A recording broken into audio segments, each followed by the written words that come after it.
So, ladies and gentlemen, good afternoon once again. This is EWTV. Your presenter for today, as usual, again, will be Emmanuel Wafula. So, we continue with our topic on financial literacy, dealing, eh, picking from where we had left on our NSF Act of 2022. Remember, we had ran through a number of episodes and we're actually coming towards the very conclusion of the act. But today I want to dissect a little bit, just move a little bit away from the NSSF Act of 2013, but then still remain within the retirement benefits industry. So I'm still going to talk about the retirement benefit schemes.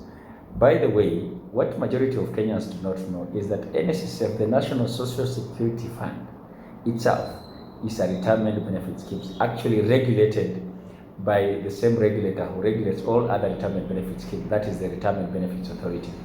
So today I want to deviate a little bit and move into some other vehicles through which people plan for their retirement away from the NSSF. So we have a number of retirement benefits schemes, vehicles through which individuals can be able to plan and save for their retirement. Of course, NSSF is one of them, but as we all know, NSSF is a statutory fund. So whether you like it or not, as long as you are bound by the law to be a member of NSSF, then you have no choice but you have just to contribute to NSSF. So the other types of retirement benefit schemes are one, occupational retirement benefit schemes. These are basically provided for by employers. So people who are in formal employment are people who usually are majorly beneficiaries of this kind of arrangement. Then you have what you call the umbrella retirement benefit schemes. These are a number conglomerate of employers who come together, especially the SMEs who can or who see running their own or independent retirement benefit schemes as tiresome and tedious. So they come together through a conglomerate or as a conglomerate, then under one name, which then they are able to run the affairs of them. So they form a retirement benefit scheme, what you call the umbrella scheme. Basically, a conglomerate of employers come together under one umbrella to form one scheme, through which then they can have the employees save for their retirement. Then number 3, and the one that we're going to talk about, is the individual retirement benefit scheme in Kenya. So I'm going to divide these into 3. Their origin, first of all. Number 2, what they are, basically just the substance. And number 3, then why are they increasingly becoming very popular in Kenya?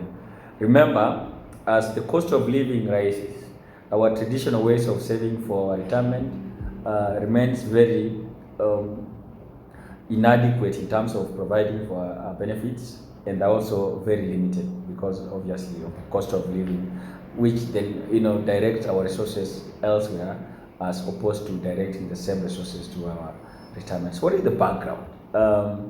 Now, as part of the reforms in the retirement benefits industry, the government decided to be a little bit more flexible and allow individuals who are in the informal sector rather to be able to also, just like their counterparts in the formal sector, be able to set aside some funds, make contributions into what the individual retirement benefit scheme that they have established, and then now be able also to enjoy the same benefits in terms of retirement planning, just the way their counterparts in the formal employment are.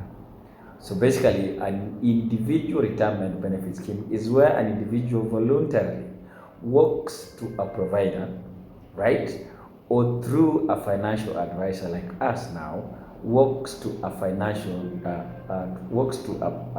provider who then opens an individual retirement benefits account for him, Then in this individual account, this member will be making regular contributions as and when they have the money. This money, once put into those individual outfits, is invested. Once it is invested, then it will earn them what you call a retirement income, an investment income rather. So their contributions plus the investment income, after so many years of savings, will then give them now what you call that retirement saving. So that retirement saving is then what they can get upon retirement, either as a lump sum, ladies and gentlemen, or as a retirement income. I shall be talking about this as we progress with other types of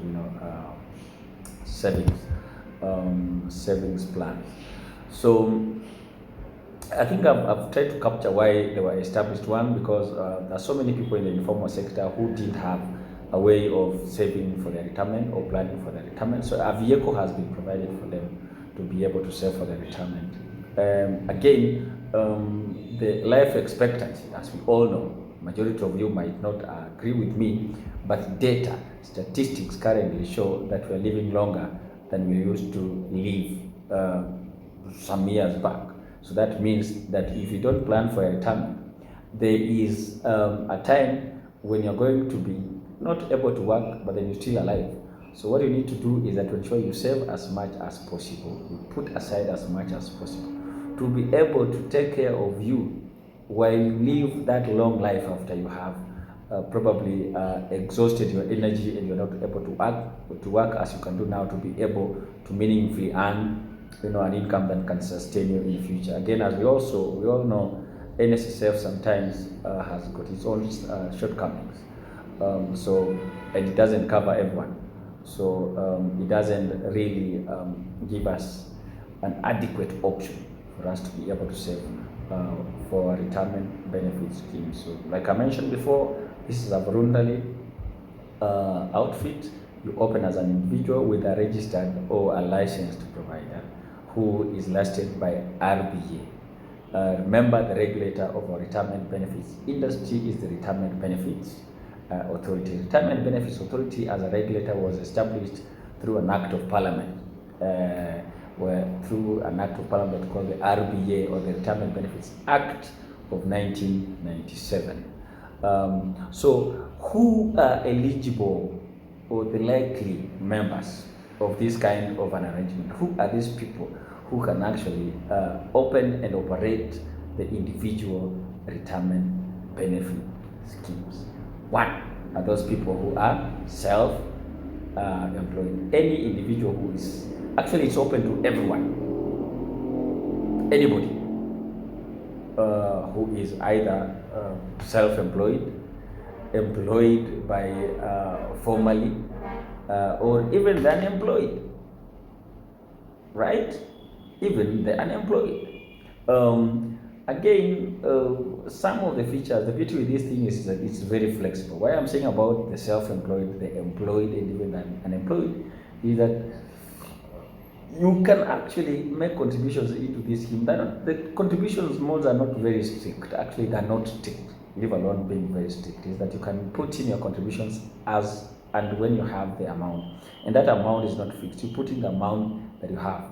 And again, remember that the advantage that you have once you put in these funds is that because you have, remember, you are opening this account with a registered provider, right?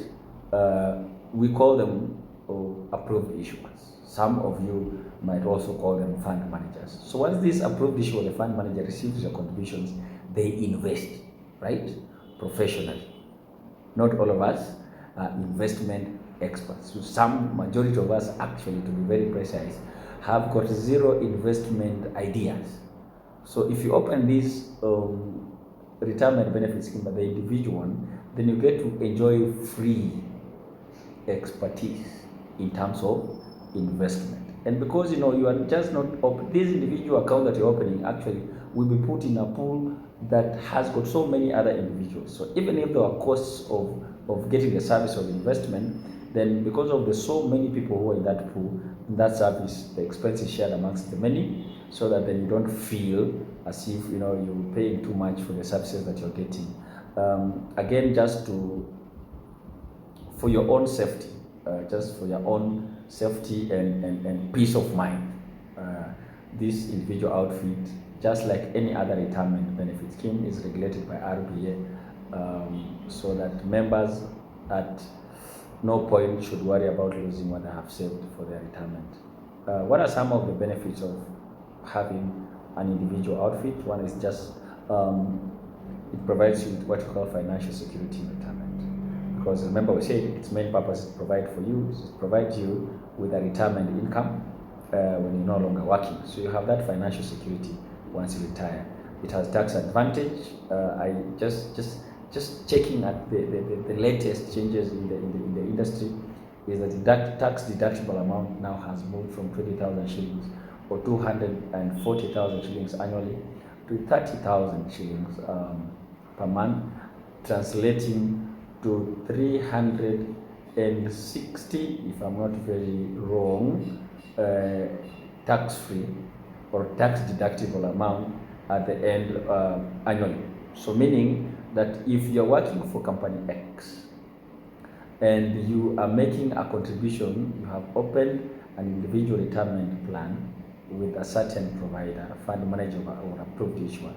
So the amount that you are making as contributions to that individual retirement scheme of yours, if it doesn't exceed 30,000 shillings every month, then it means that whatever you are contributing, whatever that is being deducted from your salary for purposes of making a contribution to this retirement benefit scheme will not form part of your taxable income, so it will not be taxed. So basically what you're doing, I usually tell my viewers, is that one, what you're doing is that you are legally avoiding tax. Basically, you are reducing legally your taxable income. Number two, because once you have made this contribution, you are going to give it to the approved issuer, who then invests your money. So what you have done, number two, that majority of Kenyans are actually unable to do, is that you have saved.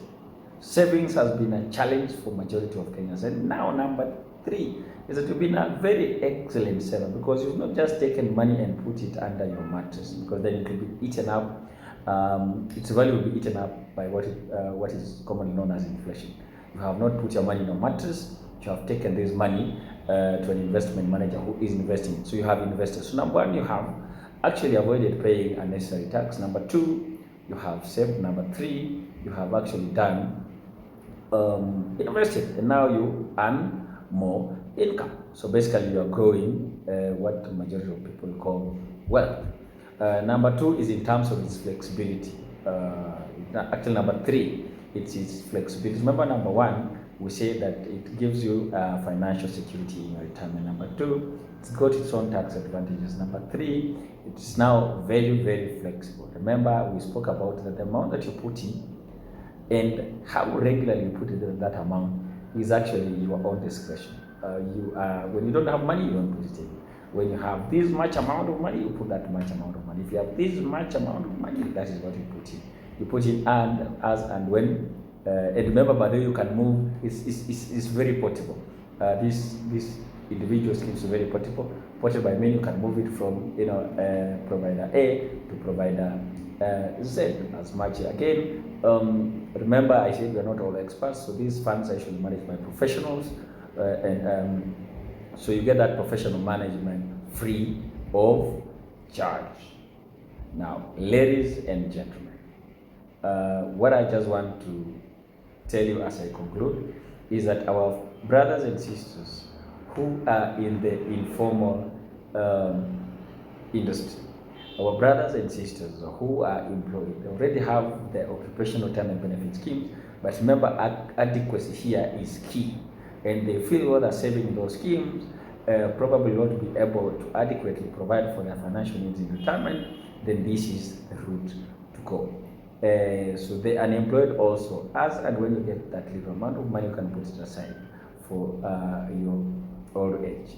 Remember, they say that where you stand today determines where you will sit in the future. Ladies and gentlemen, let's save today. Let's mitigate ourselves, protect ourselves against old age, poverty.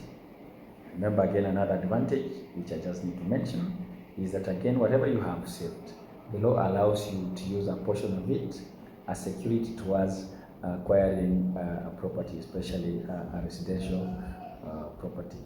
So what we usually say, ladies and gentlemen, is that if you fail to plan today, then you plan to fail tomorrow. A very good afternoon to you, ladies and gentlemen. I hope this has been very enlightening. It gives you some insight that I thought I needed to bring out to you. As we proceed to the next series, I'll be talking about some of the terminologies I've had. Please don't worry about them. We shall expound on them as we progress. So for now, it's a good bye from EWTV. See you next when you're talking about either the occupational schemes or the what you call the umbrella schemes. Thank you very much, ladies and gentlemen.